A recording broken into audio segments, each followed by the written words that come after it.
Bom dia, meus queridos alunos. Estamos aqui novamente, continuando o nosso estudo online. Hoje a nossa aula será de produção textual. E eu resolvi fazer com vocês também uma revisão do que nós já estudamos durante as aulas, tá? Falar um pouquinho para vocês sobre o texto narrativo.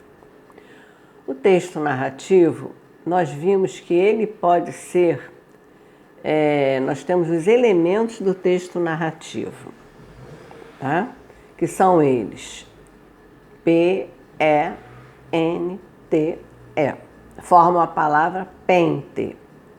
P de personagem, E de enredo, N de narrador, T de tempo e E de espaço. Nós estamos estudando todos eles, tá? Personagens, nós temos dois tipos de personagem. Personagem principal, que é o protagonista, e o personagem coadjuvante, que é o personagem secundário. Nós temos, depois disso, nós temos o enredo. Enredo são as ações dos personagens. Tudo que a história nos conta. Através do enredo, nós sabemos o que aconteceu na história. O N é um N de narrador. Temos dois tipos de narrador. Nós temos, dentro do tipo de narrador, temos o foco narrativo e o tipo de narrador. O foco narrativo, eu posso ter um foco narrativo em primeira pessoa ou em terceira pessoa. Como eu acho isso? Através dos verbos e dos pronomes. Quando eu tenho os verbos ou os pronomes em primeira pessoa, eu vou ter o tipo de narrador personagem. E quando eu tenho em terceira pessoa, eu tenho o tipo de narrador observador. Dentro do observador, nós temos também um narrador chamado onisciente, porque é aquele que sabe tudo sobre os personagens, apesar de estar fora da história. Apesar de estar narrando a história, ele sabe tudo sobre esse personagem. Os sentimentos, as sensações. Depois temos o tempo. No tempo nós temos quando acontece a história. Temos o tempo cronológico e o tempo psicológico. Tempo cronológico são as expressões que indicam quando, e o psicológico mostra a evolução do personagem. E depois eu tenho o espaço. O espaço pode ser físico ou social. Físico, o lugar onde acontece a história. A floresta, na rua, na escola. E o social, o meio social em que o personagem vive. Bom? Então não se esqueçam disso. Pente. No módulo 5, nós já terminamos o módulo 4, já corrigimos. No módulo 5, nós temos os tipos de discurso.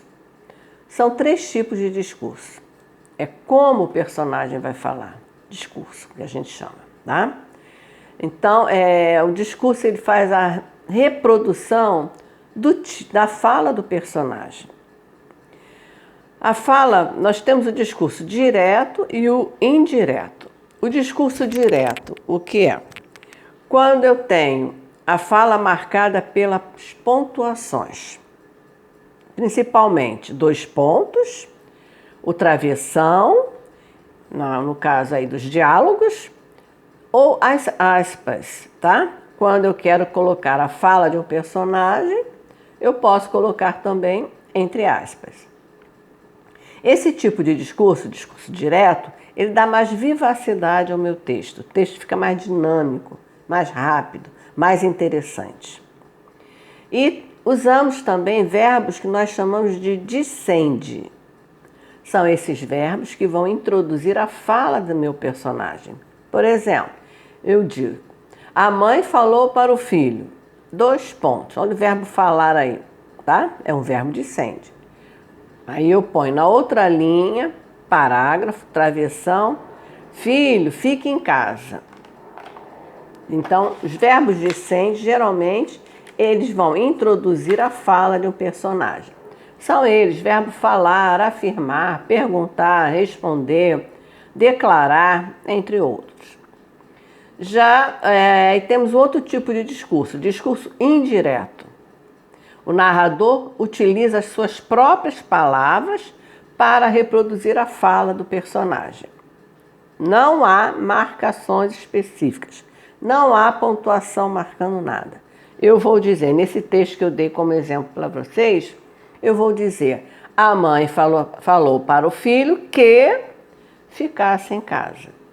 Então, nós temos os verbos de sem, de também, e usamos as conjunções que ou se. A mãe perguntou se o filho iria ficar em casa. Nesse texto com o discurso indireto, nós temos menos vivacidade.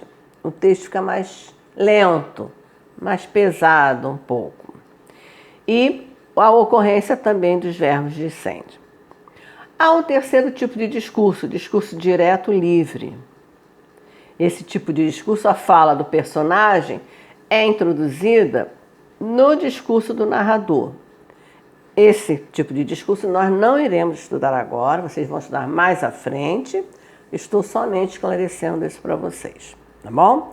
Essa foi a nossa aula de hoje.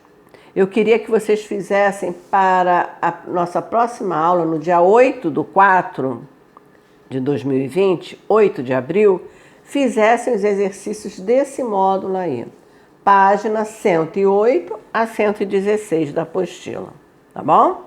E fazerem a leitura do módulo 6, que na próxima aula eu corrigirei esses exercícios e, se der tempo, explicarei o módulo 6, tá bom, queridos?